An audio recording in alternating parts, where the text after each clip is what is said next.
yada, yada. So, it got it down to 90, but, I had access to everything. It was my account. And then the first time we almost broke up, I think it was last July, I tried kicking her out, and I found out that, hey, if I kicked her out and I took off my phone plan, I would still owe her phone because she was not going to give me $600 for it. And then this past April, when she got mad at me for agreeing to come watch me play, how supportive, agreeing to come watch me play Australian football, sat in the car, mind you, did not watch a single part of the game, sat in the car, was on her phone the whole time. It was pouring rain, and she was in the car the whole time. Mind you, she got there late too. And she was upset at me and wanted to break up. And I'm like, fine, let me take you off the phone plan. And I think at that point, the phone had about $350 left to pay off the phone, which she agreed it was being leased, financed under my account. She didn't want to give me the money for it. I'm like, well, technically, this is my phone. Give me my phone. Got her off the plan, kept the phone. She got a new phone, God knows what.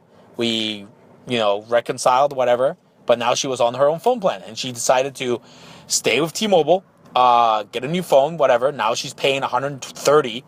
So basically, you still don't have full coverage. And you're still paying almost what you were before. And the only difference is now I can't see every bullshit nonsense phone number you're texting that you shouldn't be texting.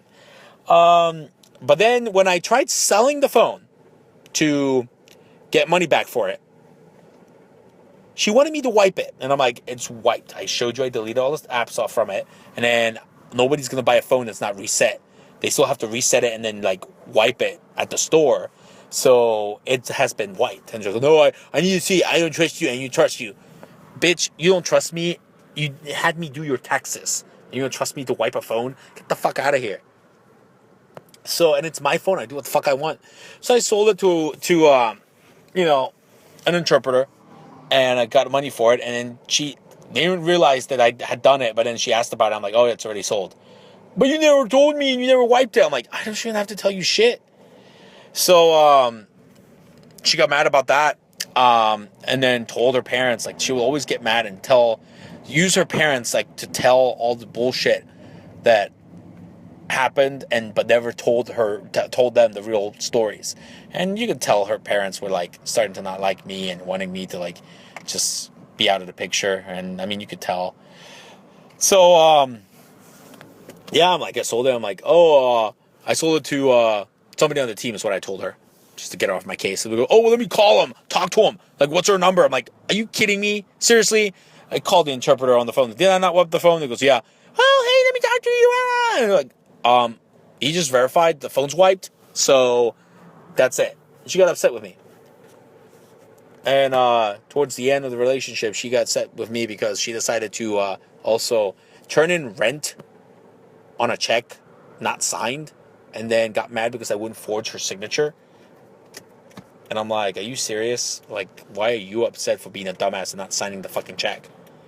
Talk about not being responsible. But anyways, trying to see here.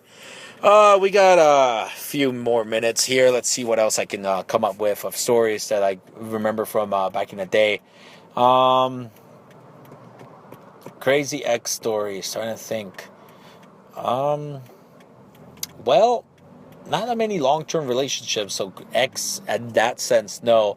People I slept with and just lemon lawed or, wham bam, thank you, Mexican. It's a few more of those. Let me see what else I got here. Let's see. Oh, yes, the girl that I lemon lawed because she lied about who she was. And now, mind you, this is technically a first date, so it's not really a crazy ex story. But like I said, I used the lemon law quite a bit, and we went to Panera, coffee house, whatever, just first date. Her pictures online were of a Caucasian woman. I get there, she's black. I'm a racist, but I've dated a black chick before, so no big deal there.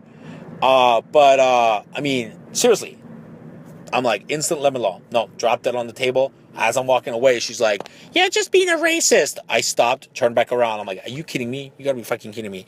No, I picked it back up and I said, you're not getting lemon lawed because I'm a racist. You're getting lemon lawed because you lied about who you are. What else could you possibly lie about? Bam. Pipe bomb. Dropped it again. Walked out. Seriously. Who and apparently there was a term for that. It's called catfishing. I did not at the time. I did not know that. Learned that the hard way. So there's that. And I just remembered another one too.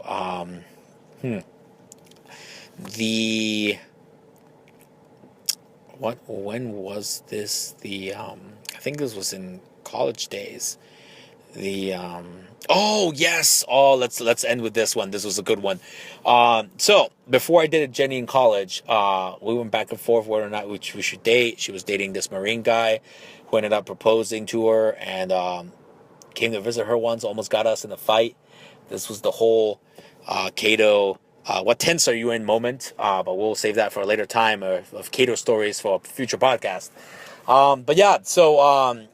Jenny and I were not necessarily an item yet, and so I decided, not to wait for her and just trying to see if I could make her jealous. And there was this girl, Debbie. I think now Debbie Speck, and I think now she's married to Schaub. No, Debbie Schaub, and now her married name is Speck. I think she's married to a CPD officer here in Columbus, Jared. Back then, he would hang out with us too, get drunk. Fun fact about your Columbus police officers. But before him was good old Mexi. And we went out a few times and did the dirty. Now, like we mentioned before, I like to go down on the female anatomy. I like to reciprocate. So this was one of those times where I'm going down there, and Dane Cook is one of my favorite comedians because he does this bit about going down on a girl and how the only thing you can think of to describe it was she must wash her vagina with a dirtier vagina. That is exactly what this scenario was. I went down there and not only was it not cut, but it was not trimmed at all. Like, talking about Amazon rainforest down there. But after I decided to not use my mouth and go in with, 2 fingers, afterwards, I went to get myself cleaned up in the bathroom, and my fingers were brown and yellow. And from what I remember, I did not stick it in the wrong hole. But I didn't even want to know what that was. Like, literally, something weird was inside there, and so glad I did not stick my penis in that night. But yeah, actually, I can't remember if I did. Maybe I did. I can't remember. Maybe. We don't know. I'll have to recollect that with Cato again. But yeah, weird fucking shit. And I'm like, you've got to be fucking kidding me. So yeah, that was, and speaking of untrimmed bushes, the recent ex too, another one of those, hey, I don't like to shave, and kind of embarrassing because she would like to go to the pool, and you could see the bush through the bikini, and I'm like, this is kind of embarrassing. Yeah, how about you shave? She never fully shaved. She would trim it down and then, let it grow out and go weeks without it. And I mean, there were times where that shit smelled. Like, I mean, and I'm Mexican, so Mexicans are known to be dirty, but I'm pretty clean for a Mexican. Again, the Mexican, duh. But I mean, and I sometimes go a day or two without showering. Like, I wash my hair, but other than that, I go quite a bit of time without showering. But oh my God, this one, I don't know if it was the time she lived in Colorado or what else happened to you, Helen Smith, but man, the amount of times you would go without showering and your pussy smelled like rotten fish. Like, seriously, I mean, wow. And I mean, every time I think about it, the things I would put up with, I mean, seriously. Coming on 53 minutes in this podcast, I'm still not at practice because heaven forbid, traffic moves out of my fucking way. But that's, we'll end with that story. That was a juicy one, the brown and yellow shit. Can't really think if I remember another one. But yeah, that was definitely the pre-Jenny craziness there in the dorms. Well, there was a few others. I'm trying to think any pertinent ones.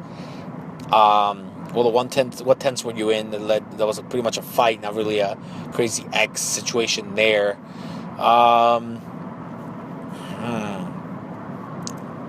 trying to think any other crazy situations. Well, I did have a Mexican girl I went out with, Andrea. I think this was my freshman year in college. She had a thing for other Mexicans, so that was understandable. But she clearly, I don't know if she had a wandering eye or what the situation was there, but had issues with trust issues and thought I was cheating on her, which I wasn't, because I mean at that time I think I was a freshman, I barely knew anybody, but then she decided to move. I think she was going to Spain for a year or something like that, or Cleveland. I forget where she moved to. And I'm like, I don't do long distance, sorry. And then she got all crazy on me for, oh my God, I can't believe you're breaking out with me for me long distance. I'm like, woman, we're not going to be seeing each other. And I don't have a car. Well, I mean, I didn't have a car at the time.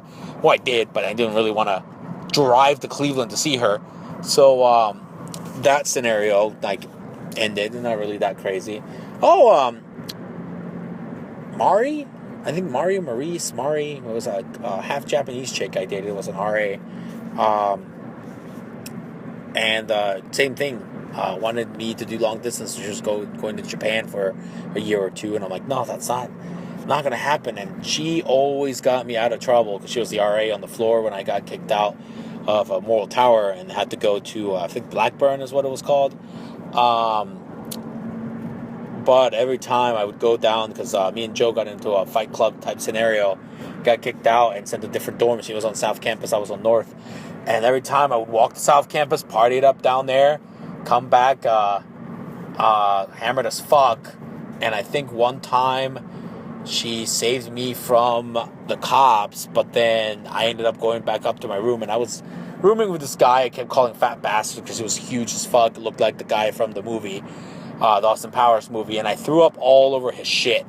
Not my shit, which was funny. But then he would always go home over the weekend, and I had to clean up everything before he got back, and that was a little intense there. Not really a crazy ex story. Go around me, fucking truck. Hey, some people like to multitask and fucking drive the speed limit on the way to practice and while recording a podcast here. Hey, it happens. Multitasking at its best, okay? I'm trying to think of what else. So one time, not really a crazy ex story, but Dirty Joe brought girls back, and I had done my business, and then I was about to fall asleep, and Dirty Joe was getting ready to do his business, and we had curtains drawn between the beds in Mold Tower, and I'm a heavy sleeper. Hey, as long as I'm out cold, I don't care what you do. And he would be ready to get it on. I remember just hearing the girl go, "Hey, is your roommate gonna wake up?" I'm like, "Oh, it's Mexican. He's a heavy sleeper." Like, bam, damn right. Case closed. Well, that is it for this podcast. It is coming up on the hour mark. I hope you enjoyed the crazy X stories, crazy Mex stories. There's other crazy Mex stories, so this is why we want to keep this the crazy X, but the M, crazy X stories that I could think of. We might do a part 2 if the response to this one is pretty good. The crazy Mex stories, there's plenty more, not necessarily sexually related. Like I said, my friend Kato has something to say about those because he's involved in about half of them. If I was a comedian, I could definitely do a lot of good material for stand-up between my family, not looking Mexican when I am Mexican, my crazy Mex stories and ex situations, and just the kind of shit I got into in my younger self. It would make an interesting time as a comedian. And I've always been told I like to talk, and I've always been told I'm a hilarious guy. I like to make people laugh. So hopefully you guys enjoyed this episode. Second episode, like I said, hey, definitely longer than the first. For Mex, this is MexiMindMatters, and you guys have a good one. See you all next week for the next installment. Peace out, broskies.